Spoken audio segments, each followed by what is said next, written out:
Hello and welcome to another Q&A. Very interesting question. This is from Laura Trotter, who I've seen at many of my talks. So, ciao, Laura. I hope you're doing well. Come stai? Her question is about Caravaggio's Nativity 2.0, or rather, the painting made entirely on the computer by the art digital reproduction company Factum Arte, which was made to fill the sadly empty space after the famous theft of 1969 of the beautiful painting by Michelangelo inside the Oratory of San Lorenzo in Palermo. Laura's talking about a famous painting by Caravaggio that was stolen by the mafia in 1969, and despite all efforts, has never reappeared.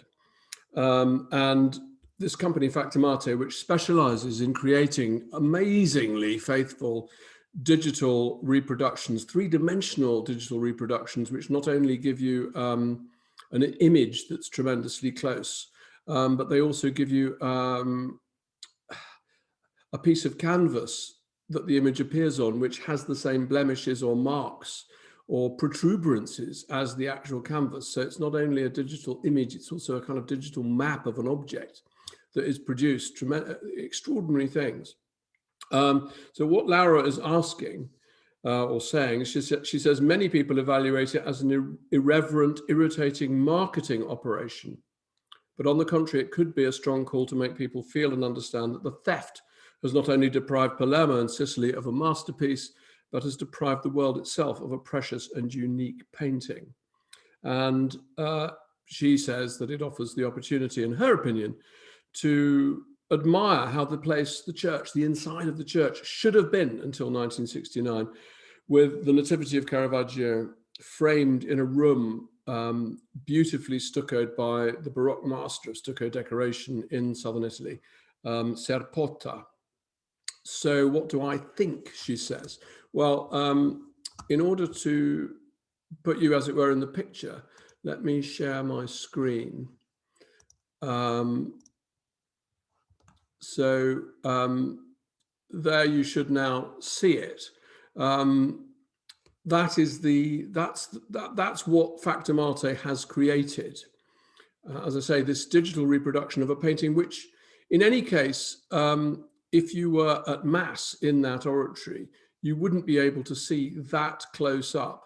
So do I prefer it with a blank space, making me feel forever that that Caravaggio painting is missing, or do I prefer it with this tremendously haunting and convincing ghost of the picture created by modern digital means? Well, I have to say that I'm with Laura on this one. I think that Factum Arte's work is really, really remarkable. I mean, it's almost disturbing how remarkable it is. And I do think that, if anything, it's a call and a constant reminder to all of us that, yes, we should keep trying to find that picture, which, according to one of those arrested in connection with its disappearance, was actually destroyed. But we don't know that for sure. He could have been lying. So it may still be somewhere in some attic or some rustic barn somewhere in that great landscape of Sicily. And I hope it comes back. But until it does come back, yes, I think it's wonderful to have this great late masterpiece of Caravaggio's late tragic years to look at least in this kind of ghostly form. And on the subject of that, I'd like to mention another example of this, which is also a Factum Arte reproduction. And it's this picture, this is the Wedding Feast at Cana by Paolo Veronese. And it was painted for the refectory of San Giorgio, which is that beautiful church on the island directly opposite St. Mark's Square in Venice. Now, I went to a conference in Venice to give a lecture, and as it happens, the conference was held on this little island where the painting used to be. And I walked into the refectory of the church, and there it was. I didn't know that Factamate had been asked and had made a reproduction of this painting, which was stolen by Napoleonic troops in, I think, 1810, and taken to the Musée Napoleon, never given back by the Louvre, although they gave back a lot of other Italian masterpieces. They never gave that one back. And in fact, to add insult to injury, in one of the most catastrophic examples of a restoration bungle ever carried out, the Louvre, very sadly, about 20 or 30 years ago, managed to tear the entire painting in half from top to bottom by lifting it off the wall using a crane at a time when it wasn't properly supported. So the frame broke and it took half the painting with it, which has been wonderfully well restored by the Louvre again. But anyway, but Factamate, and I think Factamate's reproduction, which was made from digital scans taken in the Louvre, this amazingly beguiling reproduction, which is now in the refectory on San Giorgio, I think that actually contains within it the ghost of that tear, because as I said earlier, they don't just digitally reproduce the image onto canvas, they digitally map the canvas itself so that any tears or blemishes are also reproduced in their reproduction. So, and to see this painting, which of course, it's a wedding feast presided over by Jesus Christ, totally appropriate subject for a refectory. Yes, I think putting these reproductions back in the places where the original paintings were is a tremendous reminder. And in some cases, that you actually experience Veronese's intention, arguably, even more in that refectory than you do seeing it hung in a room full of other paintings with not a trace of church atmosphere in the Museum of the Louvre. Whereas when you see it on its own in that refectory, the single focus of your attention, and you imagine yourself eating your meal, your evening meal every day, looking at that painting, you are transported back to something closer perhaps to the original perception of the painting than you can get now. So, I think this is a fascinating subject. And there's one other example, which nobody's done anything about, but it's this picture, and it's also a Venetian story. So it's this picture. No, it's not. Hang on. It's this picture. This picture by Giovanni Bellini, which is a Sacra Conversazione, a sacred conversation, which is really, it's a wonderful theme.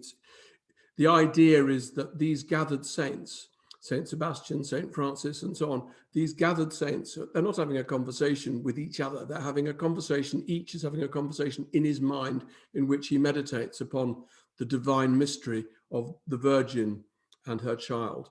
And the harmony that they're experiencing in their thoughts is carried by the music being played by the angels. Bellini painted a number of these pictures.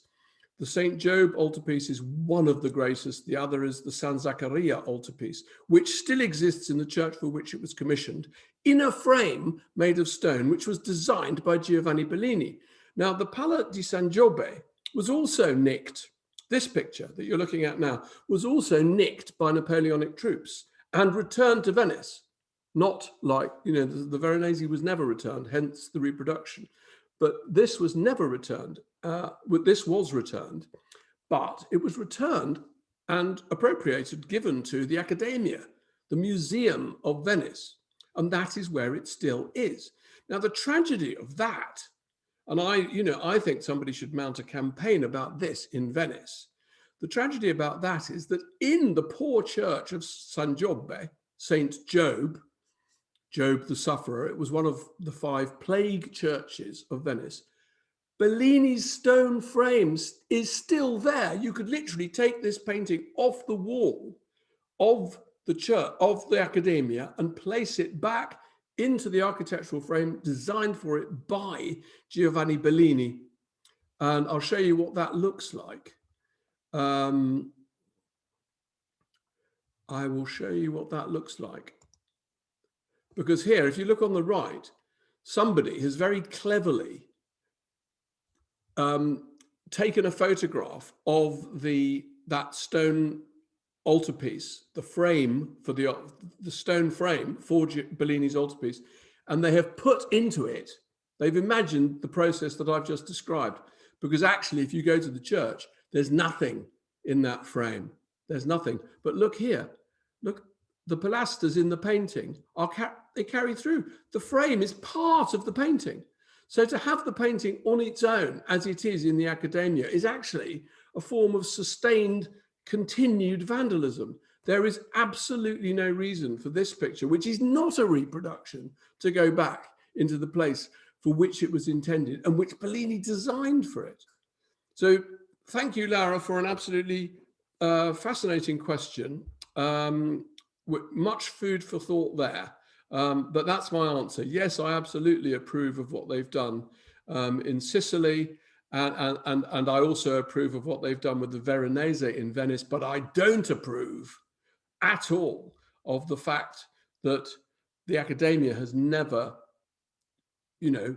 had the courage and the generosity to do what it jolly well should do, which is take that painting off its wall and give it back to the church so that it can be seen as we see it there once again. And it would have been seen by those going, in the church during the plague years to pray before the painting. Maybe there's a case for getting Ars Factum Arte to actually create a reproduction of the Bellini and put it there to shame the authorities. But on the other hand, it might encourage them not to do anything, because then they could say, well, it's okay, there's a reproduction. Having answered the question, I'm going on and answering it even more. But that's, let me unshare my screen.